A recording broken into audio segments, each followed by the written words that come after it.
اللہ الرحمن الرحیم۔ تمام تعریفیں عالمین کے پروردگار کے لیے جو عقلوں کی رسائی سے بہت دور، پوشیدہ سے پوشیدہ راز، جس سے پوشیدہ نہیں۔ درود و سلام محمد و آل محمد پر بلند تر صلوات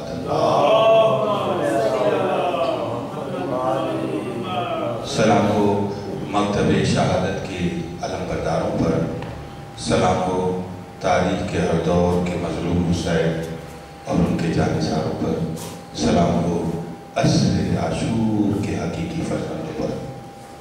1434 اور عشرہ محرم کی آج چوتھی مجلس کا آغاز تلاوت حدیث قصہ ان ہستیوں کے ذکر سے جو وجہ تخلیق کائنات، ملتمس جناب افضل جعفری صاحب سے بلند تر صلوات۔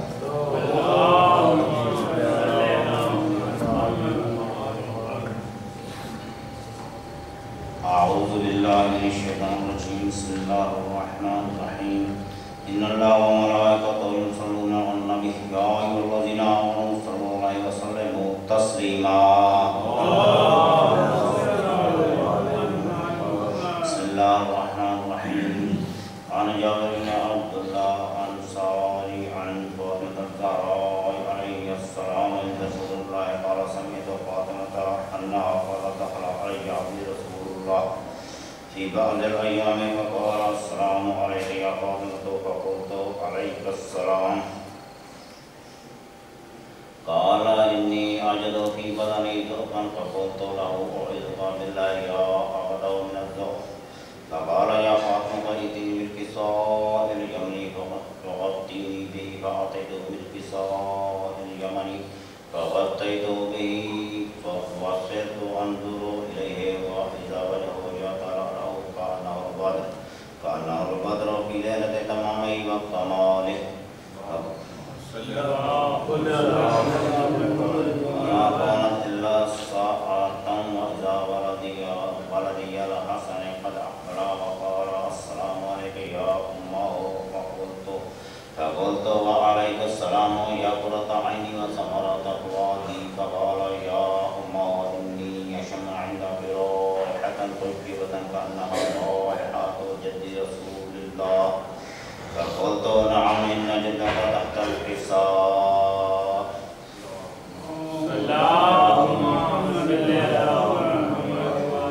فأقبل الحسن نحو الحصار وقال السلام عليك يا جد يا رسول الله، يا رسول الله تأذن لي أن أدخل معك تحت الحصار. قال وعليك السلام يا ولدي ويا صاحب حوضي قد أذنت لك فدخل معه تحت الحصار.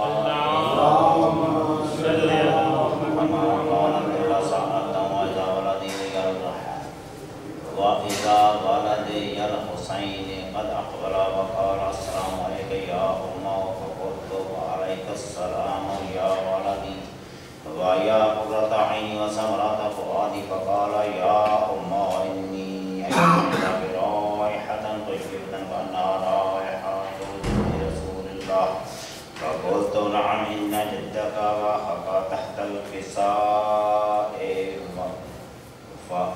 فدنا الحسين نحو الكساء وقال السلام عليك يا جد والسلام عليك السلام عليك يا من اختاره الله، وتأذن لي أن أدخل معكما تحت الكساء. فقال وعليك السلام يا ولدي ويا شافع أمتي قد حزنت لك، فدخل معهما تحت الكساء.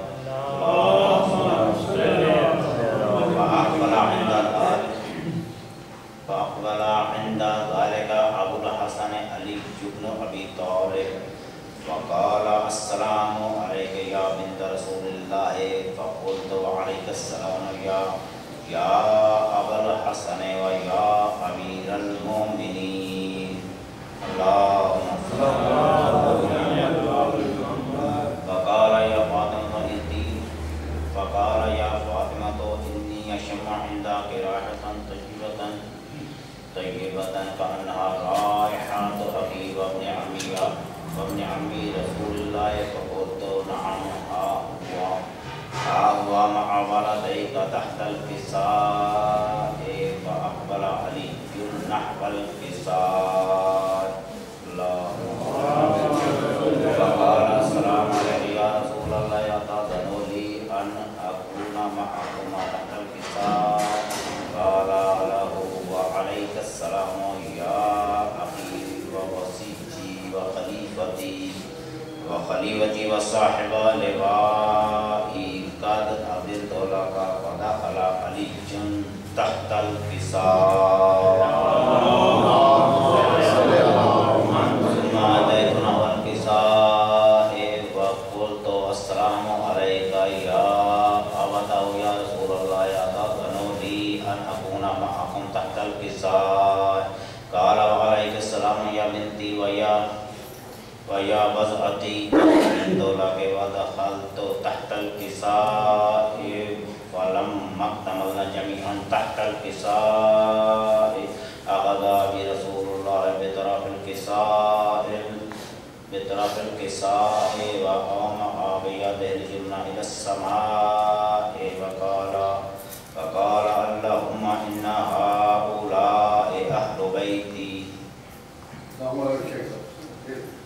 بيتي وخاصتي وحامتي لحمهم لحمي ودمهم دمي يؤلموني ما يؤلمهم ويحزنوني ما يحزنهم أنا حرب لمن حرمهم وسلم لمن صلبهم وعدو لمن عاداهم ومحب لمن أحبهم إنهم مني وأنا منهم واجعل صلواتك وبركاتك ورحمتك وغفرانك ورضوانك علي وعليهم فأذهب عنهم الرجس وطهرهم تطهيرا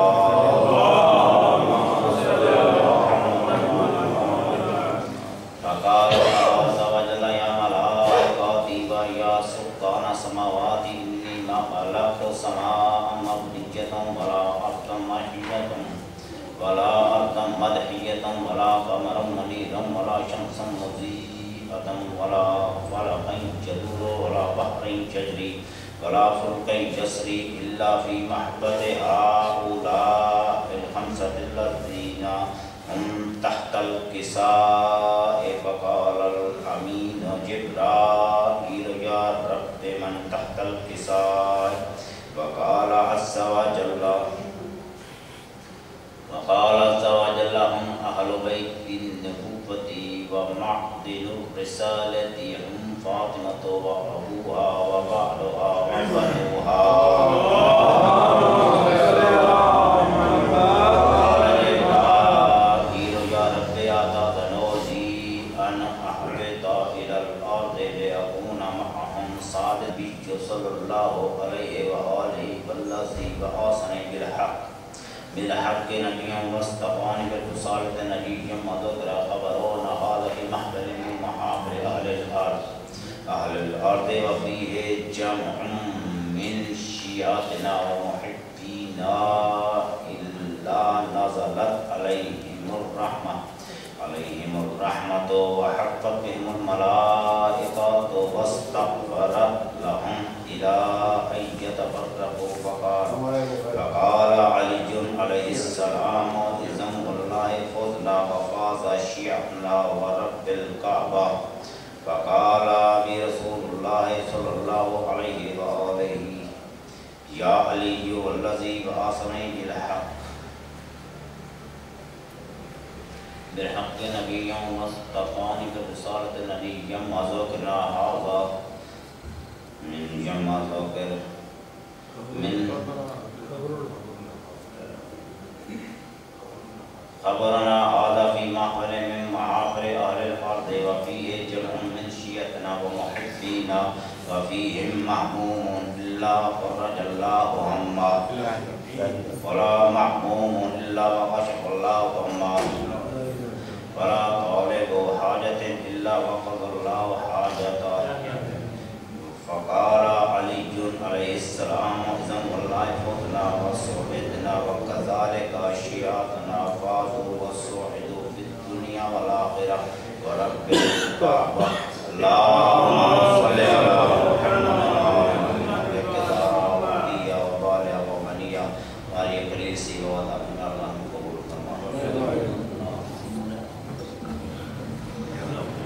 بابا سے بلند صلوات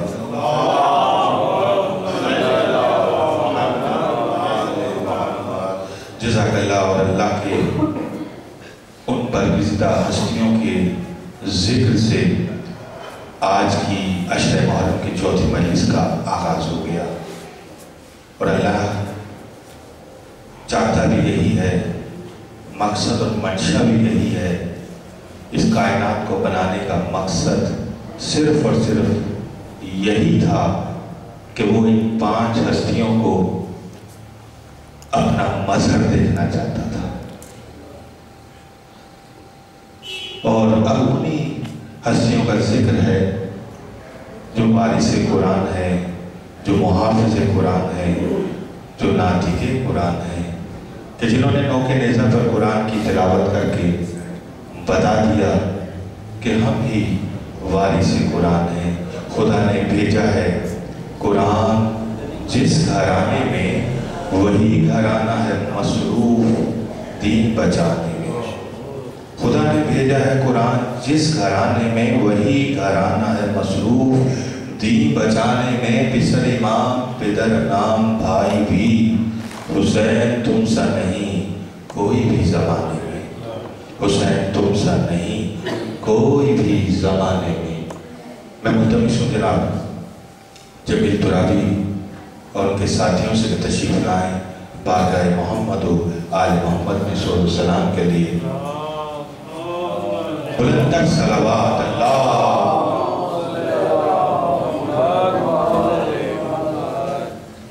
بارے تکر صلوات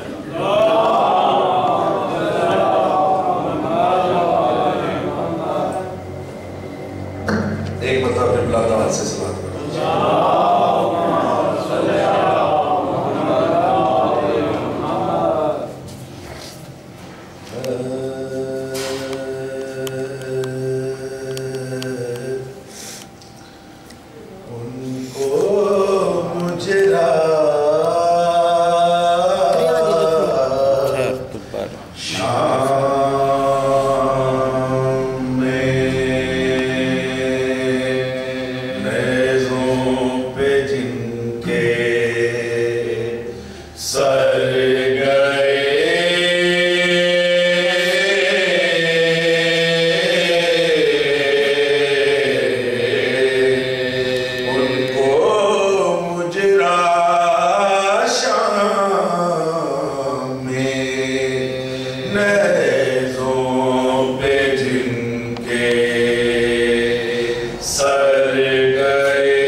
کے پسر آتے ہیں، گل ہے میدان میں زینب کے پسر آتے ہیں، باخبر گھاٹ پہ دو تشنا جگر آتے ہیں،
چلائی کے سیدانیوں آئے لاشیں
گل ہے میدان میں زینب کے پسر آتے ہیں اور زینب نہ روئی اون و محمد کی لاش پر، زینب نہ روئی اون و محمد کی لاش پر، ایسی بہن کہاں کہ بھرا گھر لٹا سکے، کر لو کہ آخری ہے زیارت رسول کی، کر لو کہ آخری ہے زیارت رسول کی، شاید کہ لوٹ کر علی اکبر نہ آ سکے، شبر لہی نے پھیر دی گردن پہ یوں چھوڑی، سجدے سے سر حسین نہ اپنا اٹھا سکے، زینب نہ روئی اور محمد کی لاش پر، ایسی بہن کہاں کہ بھرا گھر لٹا سکے۔ ملتمس ہوں جناب اسد جہاں صاحب سے، کسی تعارف کے محتاج نہیں، عالمی شہرت یافتہ ہیں اور ماشاءاللہ ایک عرصے سے یہ خدمات نہ صرف پاکستان بلکہ بین الاقوامی طور پر بھی آپ ذکر محمد و آل محمد اور اس مشن کو آگے بڑھائے ہوئے ہیں۔ خوشنودی محمد و آل محمد، بلندتر صلوات۔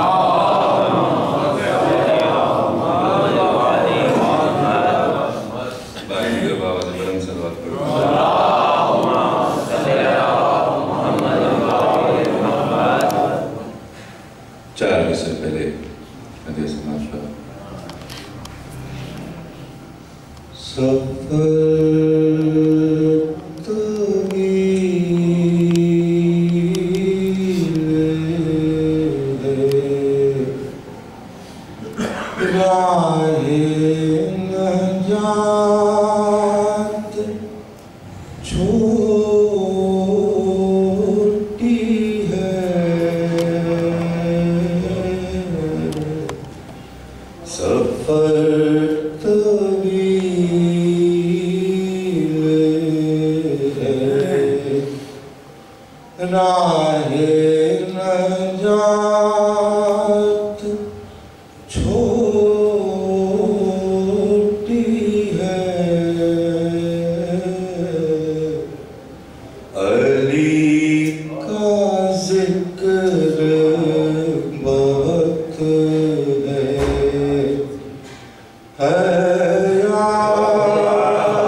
بخش راہب کو نصیب جا نہیں سکتا حسین سے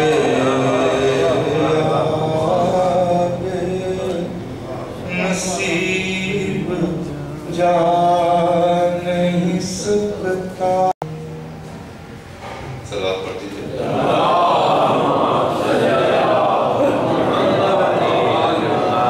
ہمارے دل و آواز بلند صلوات پڑھیے.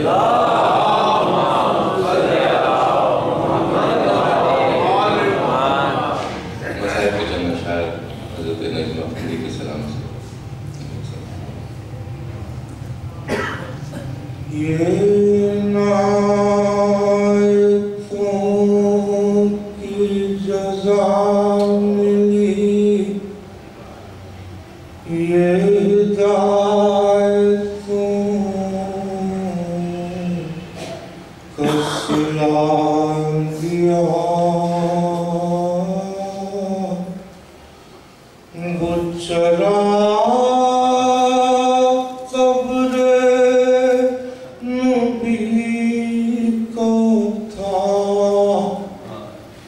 جس کربلا میں بجھا دیا.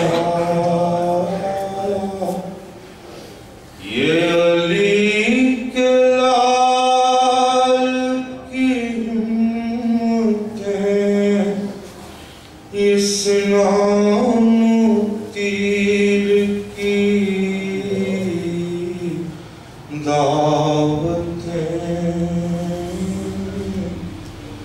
یہ علی کے لال کی ہمتیں، اس نام تیر کی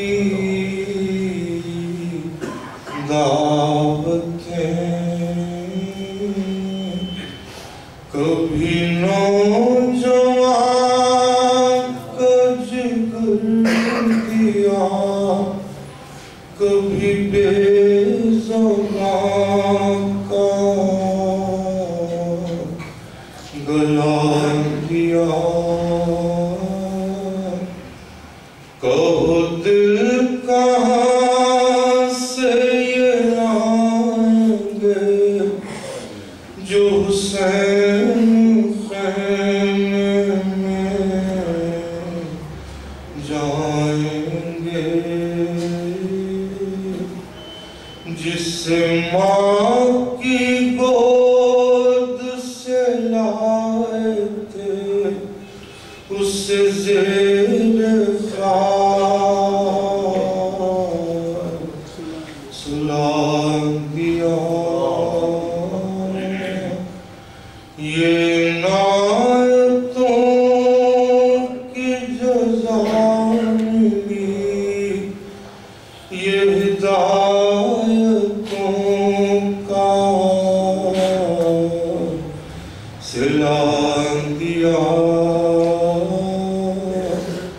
وہ چراغ قبر نبی کا تھا، جس کربلا میں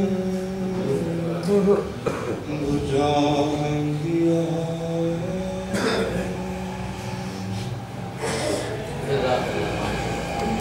جزاک اللہ. حضرت نجم افندی کا کلام، یہ ہدایتوں کی جزا ملی، یہ عنایتوں کا صلہ ملا. جو چراغ قبر نبی کا تھا، اسے کربلا میں بجھا دیا. جو چراغ قبر نبی کا تھا، اسے کربلا میں بجھا دیا. علامہ اقبال فرماتے ہیں بانگ درامین کہ رہ گئی رسم اذاں، روح بلالی نہ رہی، فلسفہ رہ گیا، تلقین غزالی نہ رہی. مسجدیں مرثیہ خواں ہیں کہ نمازی نہ رہے، یعنی وہ صاحب اوصاف حجازی نہ رہے. مسجدیں مرثیہ خواں ہیں کہ نمازی نہ رہے، یعنی وہ صاحب اوصاف حجازی نہ رہے۔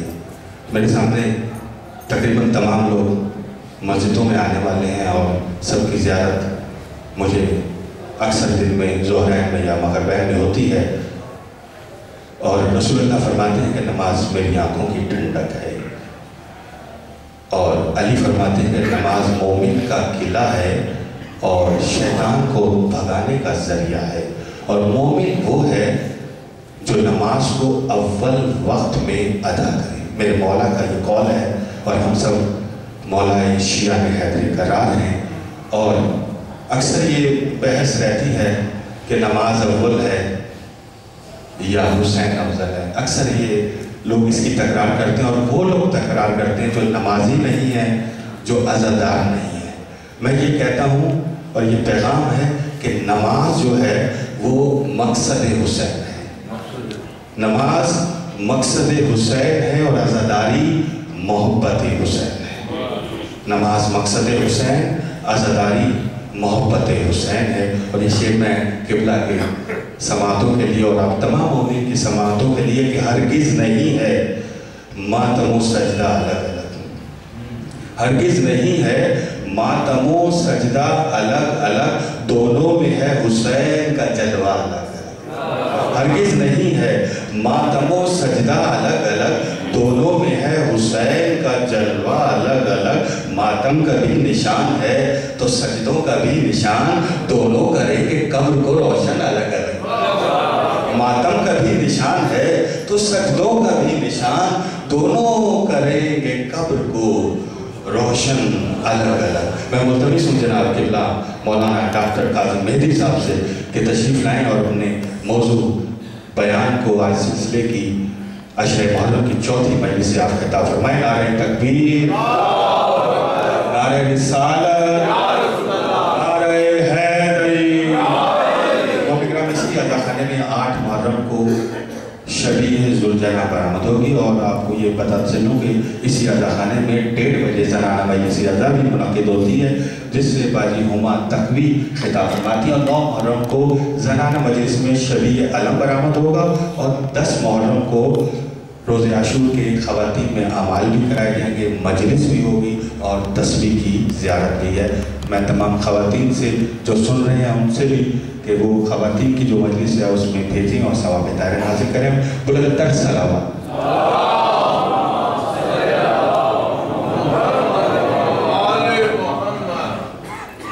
نعرہ تکبیر، نعرہ رسالت، نعرہ حیدری، شنود محمد و آل محمد، بلند تر صلوات۔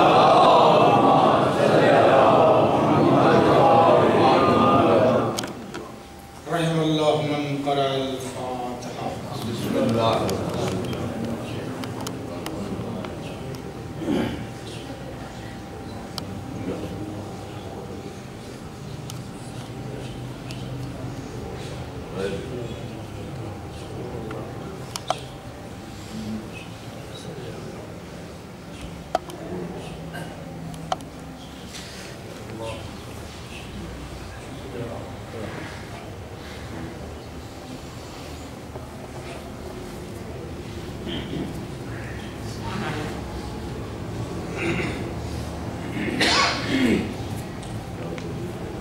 لا حول ولا قوة إلا بالله العلي العظيم۔ أعوذ بالله من الشيطان اللعين الرجيم، بسم الله الرحمن الرحيم۔ أعوذ بالله من الشيطان اللعين الرجيم، بسم الله الرحمن الرحيم۔ الحمد لله رب العالمين، والصلاة والسلام على سيد الأنبياء والمرسلين المخاطب بطه وياسين، سيدنا ونبينا وشفيع ذنوبنا وحبيب قلوبنا وطبيب نفوسنا مولانا أبي القاسم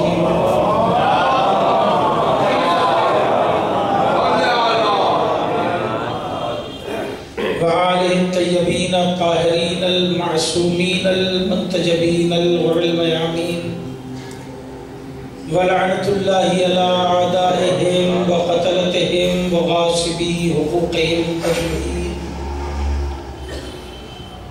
من يومنا هذا إلى قيام يوم الدين. أما بعد فقد قال الله سبحانه تبارك وتعالى في كتاب المبين وأصدق القائلين بسم الله الرحمن الرحيم وذكر فإن الذكرى تنفع المؤمنين. صلوات محترم،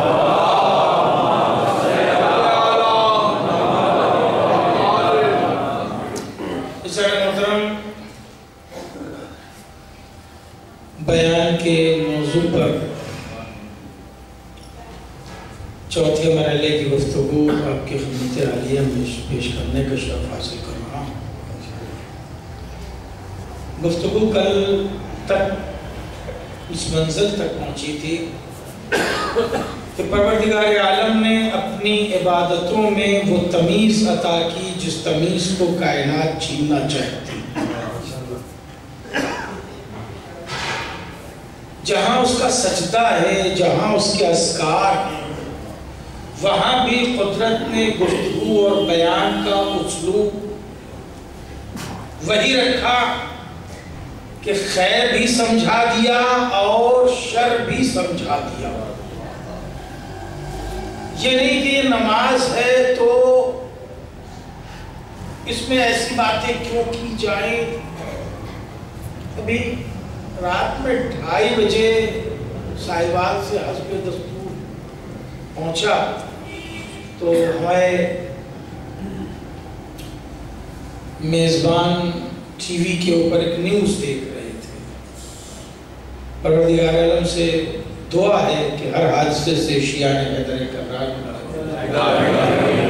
ماتمداروں پہ پالنے والے اپنی خصوصی عنایت فرما۔ تمام اذا میں مصروف افراد، چاہے وہ رینجرز ہوں، چاہے وہ سرکاری اہلکار ہوں، چاہے وہ کسی مذہب و ملت کے ہوں، پالنے والے ہر ایک کو مرگ ناگہانی سے محفوظ کرنا۔ صلوات پڑھ لے محمد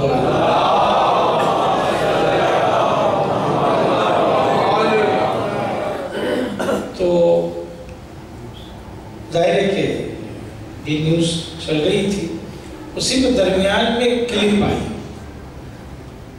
جو ہماری گفتگو سے بہت قریب ہے، اور یہ بات ہو رہی تھی کہ مساجد کا استعمال کیا، یہ اس کی ہیڈنگ تھی، اور اس کے اوپر بہت سے دانشوروں کی اور صاحبان علم کی گفتگو وہ آ رہی ہوگی۔ وہ تو کلپ تھی جس میں انہوں نے ایک ایک شارٹ دکھلائے تھے کہ مسجد کا استعمال کیا ہے۔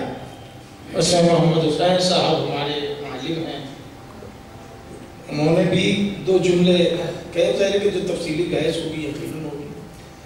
ایسے 2 سال پہلے بھی میں نے یہ بات اٹھائی تھی، ریز کی تھی اسی مجالس میں، اس میں موضوعی کے تحت آ گئی تھی، پھر آج اسی حوالے سے آ رہی ہے بات کہ مسجدیں بانٹ دی گئی ہیں۔ مسجد اللہ کا گھر ہے۔ اب آپ کو کسی مسجد پر یہ لکھا ہوا نہیں ملے گا کہ اللہ کا گھر ہے۔ اب مسجد اہل حدیث کا گھر ہے، مسجد اہل قرآن کا گھر ہے، مسجد حنفی ہے، مسجد شیعہ ہے، مسجد سنی ہے، اب مسجد اللہ کا گھر نہیں ہے۔ ظاہر جب اللہ کا گھر نہیں رہی ہے تو نظریے بدل گئے، معاملات بدل گئے، بہت سارے معاملات بدل گئے۔